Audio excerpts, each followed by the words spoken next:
Today's video is going to be about one of my favorite topics, indirect statements. I personally think that there is no other way to start teaching indirect statements than with starting of the story of Cornelia and Sextus. For those of you that do not read Ecce Romani, their relationship can be summed up with one Latin sentence. Cornelia sextum non amat. Cornelia does not like Sextus. So one day, Cornelia and Flavia are talking about whatever girls talk about, and Cornelia says, Sextus puer molestus est. Flavia to this, she says, Eheu, alas, something along those lines. And then later that day, Flavia goes to her dad probably, and she can miraculously speak English right now, which is convenient for us. And she says, Cornelia thinks that Sextus is annoying. This sentence, Cornelia thinks that Sextus is an annoying boy, this is an example of an indirect statement. Well, you're probably asking yourself, well, how is this an indirect statement? What is an indirect statement? What is any of this? This is a new topic, and boy do I have the answer for you. An indirect statement is a grammatical construction in Latin that can be recognized with a head verb and the word that. Well, now you're asking yourself, what's a head verb? Head verb, these are verbs that you do with your head. They are also the beginning of the indirect statement, so the head of the indirect statement, if you will. So what are some things that you do with your head? Well, you think with your head. So puto and cogito, those would be two verbs that you would mostly see in indirect statements. Saying, like dico, knowing, like scio, perceiving, which is a catch-all term that ANG uses for verbs like seeing, which is video, and hearing, which is audio. Hoping, which is sparrow, and warning is another one, which would be moneo, like he warns that, the soldiers, something like that. And then there are also a bunch of other verbs that you can use in indirect statements as head verbs. Now that we know about head verbs, let's move on to the word that. When you translate an indirect statement into English, you can use the word that. However, this word does not go into Latin, so you do not translate that into Latin when you translate an indirect statement. Alright, now that we know a little bit about indirect statements, let's translate this sentence into Latin. Are you ready?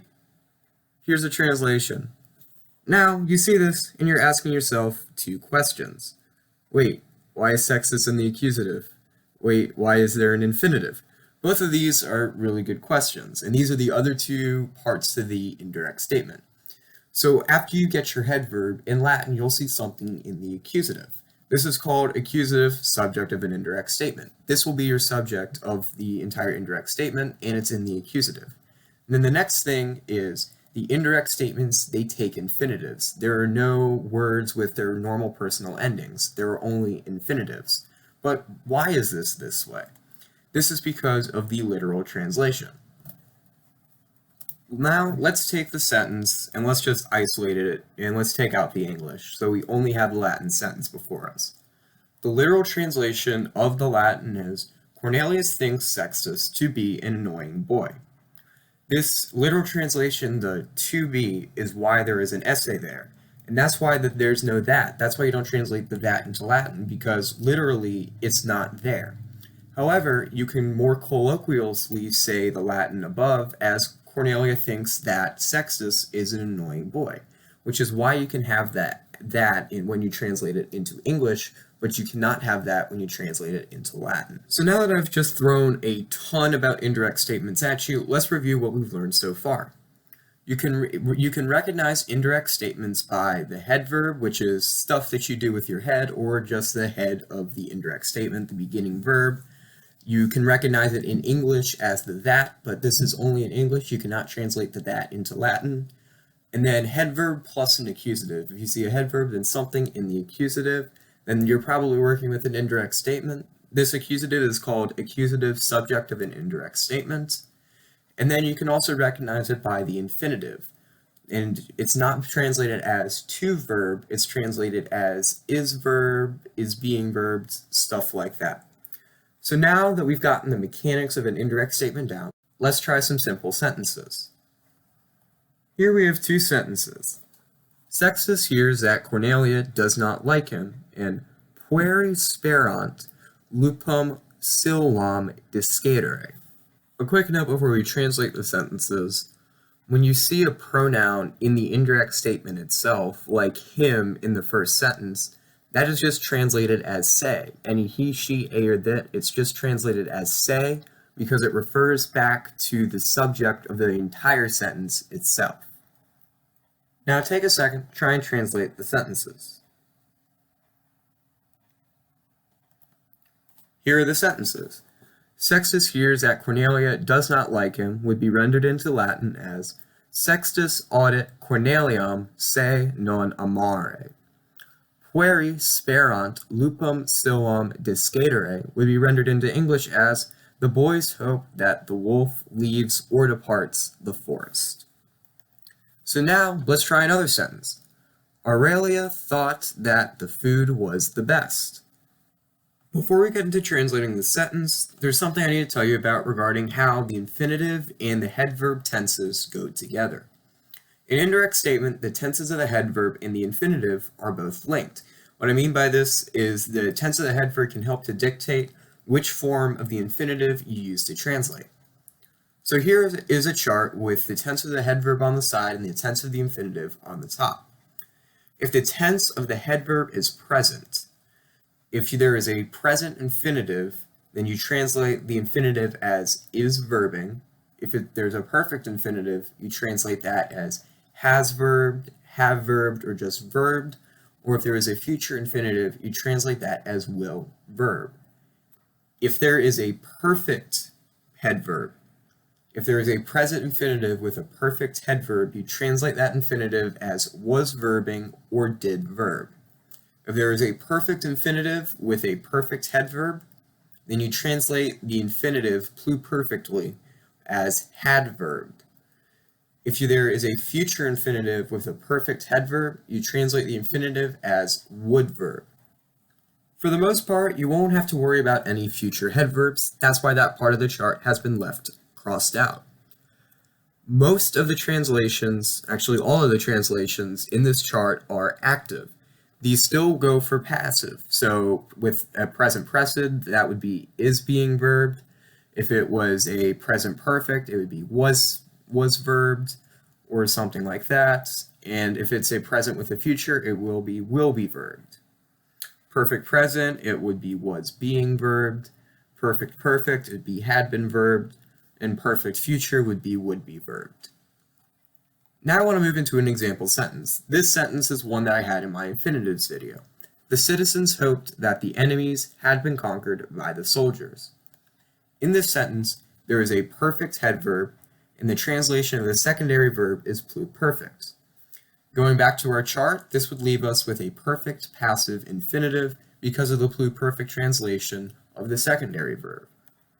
So, this entire sentence would be translated into Latin as civites spectaverunt hostes a militibus victus esse. Now let's go back to the example that we had before I talked about the infinitives. Aurelia thought that the food was the best. Here we have the head verb and the secondary verb boxed. The head verb in this sentence is translated perfectly, and the secondary verb in this sentence is translated as was. So that means the secondary verb will be translated into Latin as the present active infinitive. This isn't passive, so we don't use passive here. So this into Latin would be Aurelia putavit cibum optimum esse. Now try two more examples. Servus audiuit dominum suum amicum verberaturum esse, and the poets felt that they had written rather good words. Before we get into these examples in depth, there's another thing that I want to tell you about infinitives. I talked about this in my infinitives video.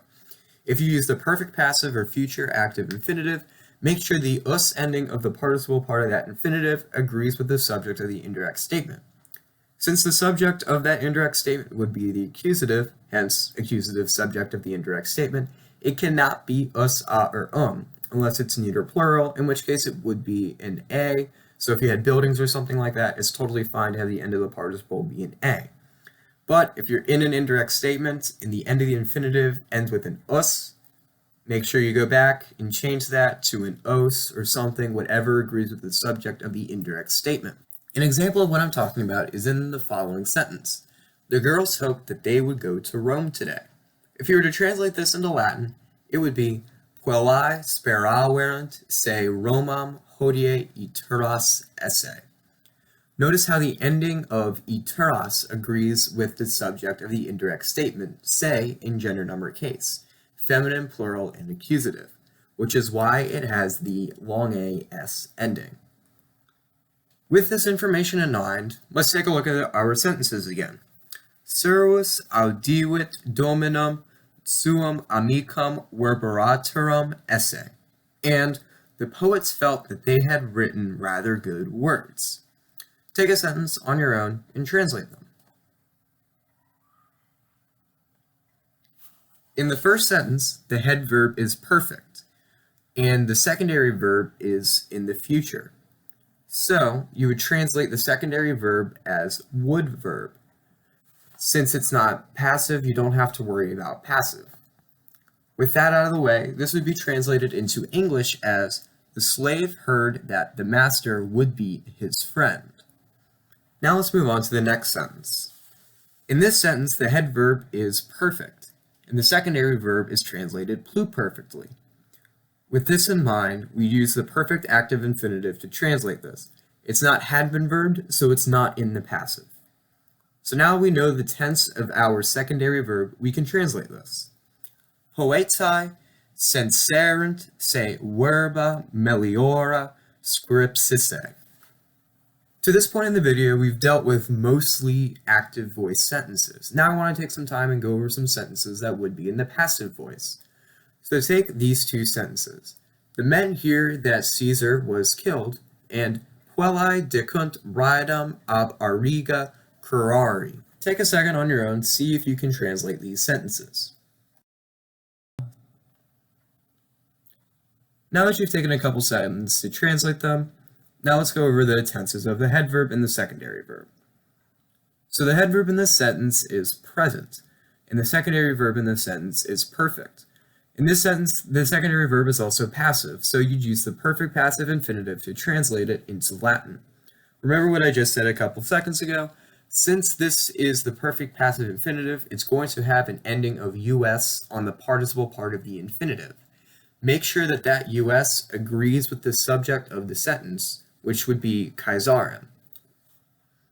So you translate this into Latin as viri audient Caesarem a senatoribus necaturum esse, or whatever verb that you use for to kill, just as long as it agrees with Caesarem and it's in the perfect passive infinitive. Now let's take a look at this next sentence. You can see in this sentence that both the head verb and the secondary verb are present, however the secondary verb is passive. With the secondary verb being passive, you have to translate it like a normal present passive verb, so it would be is being verbed or just is verbed. With that in mind, we can now translate the sentence. The girls say that the chariot is being taken care of or is taken care of by the charioteer. In closing, thanks to Cornelia and Flavia, we have indirect statements. Well, not exactly. That's just a really good introduction into what an indirect statement is or what it looks like. So indirect statements, they're just a special grammatical construction. They can be spotted in English as a head verb plus the word that, and in Latin it can be spotted as a head verb plus an accusative plus an infinitive. As we learned earlier, head verbs are just things that we can do with our heads, like thinking, saying, hoping, stuff like that. Head verbs are also the head of the sentence. They're the beginning of the indirect statement.